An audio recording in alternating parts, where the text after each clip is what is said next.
Good evening, viewers, and welcome to Daily Politics on Trust TV. On this program, we discuss issues around politics, policy, and governance. I'm Hamza Idris. Of course, tonight we delve into the rising concerns about frequent mishaps in the Nigerian aviation sector, which has recorded at least 10 incidences within 13 months between 2024 and January this year. Of course, this has prompted fears among air travelers in the country and others outside the shores of Nigeria. This growing number of minor mishaps ranging from skidding up the runway to emergency landing and the unfortunate Sikorsky SK-76 helicopter crash that killed the 8 persons among others, now force many to abandon air travel, while those that dare the troubling skies resort to fervent prayers before boarding. And to help us navigate the issue in the aviation sector plagued by other challenges such as forest deficit, cost of aviation fuel, and multiple taxation, is a local and international aviation expert, Capt Musa Nuhu. He had served as Nigeria's representative at the International Civil Aviation Organization, ICAO, Council from 2016 to 2019. He also served as the second vice president of the ICAO Council from 2017 to 2018, and then appointed as the Director General / Chief Executive Officer of the Nigeria Civil Aviation Authority in October 2019. He's here with us in the studio to shed more light on some of these issues. Welcome to the program. Thank you very much. Nice to be here. All right. Of course, you put over 45 years as a pilot and then also as a regulator in the aviation sector. But troubling issues now in the country, as I said in the introductory part. Almost 10 incidences between 2024 and January this year. What is your take on this? Okay, thank you very much. First and foremost, it's very unfortunate when you have incidents, and the goal of the civil aviation is to have 0 accidents or minimize. That is the goal. The goal. 0 accidents. It's very difficult. Anything human, you have human factor. You are bound to have errors in one area or another. And the last 3 or 4 months, the incidents have become a bit more serious, a bit worrisome. You mentioned the Sikorsky helicopter crash. Yes. We have 2 commercial aircrafts, 1 passenger, another cargo. They had landing gear collapse on landing. Those are not serious incidents. Those are considered accidents in IQ language, because it says any aircraft event that results in injury, death, or substantial damage to the aircraft is considered an accident. It's very unfortunate. What gladdens me, the Nigerian Safety Investigation Bureau seem to be doing a very good job. The preliminary results they have given are quite instructive and quite encouraging, that they're getting to the root of these causes and profile solutions for the Civil Aviation Authority to implement. However, on the Sikorsky and also the accident, which I think 8 passengers lost their lives, NMPC staff and the 2 flight crew, unfortunately, they lost their lives, and the Allied Air Cargo that also suffered landing gear collapse on landing. The preliminary report of the NSIB, that's the Nigerian Safety Investigation Bureau, seemed to point fingers at the CAA, because the Civil Aviation, of course, the Nigerian Civil Aviation Authority. Okay. That's your agency. Yes. They pointed accusing fingers there. Yes. What they said was the flight data recorder of the Sikorsky was not working or was absent. So if a flight data recorder is not in an aircraft, commercial aircraft, it should not have a certificate of airworthiness. That is a mandatory requirement. And then the other comment they made on the Allied Air cargo plane, Boeing 737, they said the NCAA should inspect all their aircrafts to make sure they're in good working condition. That should be a normal function of the CA, of NCA, through what we call surveillance. They're supposed to have a yearly surveillance program to check all the operators, to ensure that they're operating within the parameters of the certificates, approval, or licenses given to them, and also they're in compliance with the extent regulations. So for another agency to tell you to do your job kind of raise some questions. We also witnessed the Max Air, suspension. I think is the most latest incident in the aviation sector. But many Nigerians, and that is why we brought you here in a way, considering you're 45 years or more as a pilot, as I said, and then as a regulator. People are seeing the problem in the aviation sector more from political dimension than from the technical aspect. Do you agree to that? It's a bit of a combination of both. Like the Nigerian Civil Aviation Authority, it states clearly the regulation there should not be any interference in its function, and they should not take directive from anybody when it's conducting its function. This is clearly stated in the Civil Aviation Act of 2022, as passed by the National Assembly and signed into law by the President of the Federal Republic of Nigeria. It clearly states it's supposed to be an independent body without any interference whatsoever. Well, I understand it's a government agency. It cannot work in isolation. It cannot work in isolation of the supervisory ministry. And I think what is needed from the supervisory ministry is to give it all the support for it to be able to do its function as clearly stated in the Civil Aviation Act. Yeah, and your agency, the NCAA, you've been in suspension for quite a while, and that very agency is being fingered as not doing its work and all that. And I think your first tenure is about to also expire of sorts. We had it elsewhere. I also read it while doing some research that you have also tendered your terminal leave of a sort. It's all this when you put, and that is why people are saying, look, you can't just play with a serious sector like the aviation, and then the NCAA, which should be the regulator, is also a mesh in a serious problem like this. Well, what you said is true. In December of 2023, while away on official duty in Dubai, somebody sent me a social posting that all the heads of the agencies, aviation agencies, had been changed on the directive of Mr. President. And I have been suspended in office. I've been suspended from office pending an EFCC investigation of alleged corruption. That's over 30 months ago. 13 months? Yes, as I speak to you now, I do not have any official letter of suspension. All I've read of my suspension is in the social media. I've not been given any official letter of suspension. By either the Minister of Aviation? Nobody. Or by the presidency? It comes from the supervisory ministry. I've not been given, I've asked for it. I've not been given any letter of suspension. And almost 14 months. On the 13th of this month, which is next week, it will be 14 months. And I have not been, no court of law has found me guilty of. What about EFCC? Have they invited you? Well, we went there, we made our report, and that is, and you left. Now, what is there any relationship? Because almost all the agencies in the aviation sector are affected with one or two of these. What is so special about politicians having interest in that?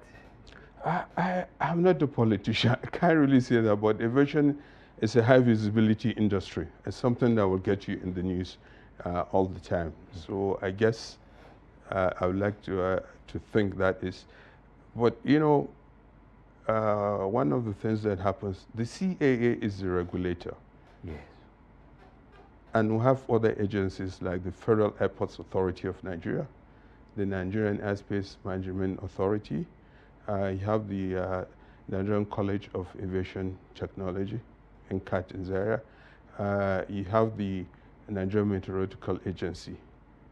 Then you have the commercial industry, the airlines, the ground service providers, and others. The CAA regulates all those agencies. CAA is supposed to be here, then all those agencies supposed to be under the CAA. As the NCAA, Nigeria Civil Civil Aviation. Yes. It's supposed, they are subsumed. they are subsumed. Well, not subsumed, they regulate them. Okay. They regulate. It's like CBN and the banking sector and all the financial institutes. The CBN is a regulator. But unfortunately, the NCAA is treated as any other agency at the same level with the agencies They're supposed to regulate. And that creates problem and difficulties for CAA, for Nigerian CAA to deal with some of these agencies. What's the difference between the way the CAA is operating in Nigeria and its counterpart, maybe in the US, in the UK? You have traveled widely. It's completely different. It's completely different. The CAA is put at a higher level. In fact, in some countries like Saudi Arabia, the head of the CAA is basically a ministerial position. A ministerial position? Yes, and they have full control of all the service providers within the industry in those countries without interference from anybody. If you look at the minor mishaps, as we put them, but no mishap is minor, right? No. As far as the aviation is concerned. But then vis-a-vis new interventions or innovations in the sector. For instance, the story is all over now that budgetary provision in the 2025 budget to split like the aviation college. Is that when you saw that, were you shocked or you think it's normal and that is what obtains all over? Well, the reason was that each region should have that. My only concern is if we split them into 6 campuses, are we going to have enough candidates for each, or students when I mean candidates, yes, for each of the regions to really function in a financial, prudent manner and effective? If you look at the students in there, maybe you have 20 student pilots or 25. If you split them, maybe because of the cost. Yeah, but if you split them into 6 regions, so you'll have maybe 5. Maybe if you split them, it might generate more interest. I don't know, but that is the policy of the government. But if you have your way, and then maybe they'll contact you to say, do you think we should do this? What will you tell them? Well, I think this is my own personal opinion, and the policy of the government, that's what the government wants, and that's what the government will do, irrespective of own personal policies.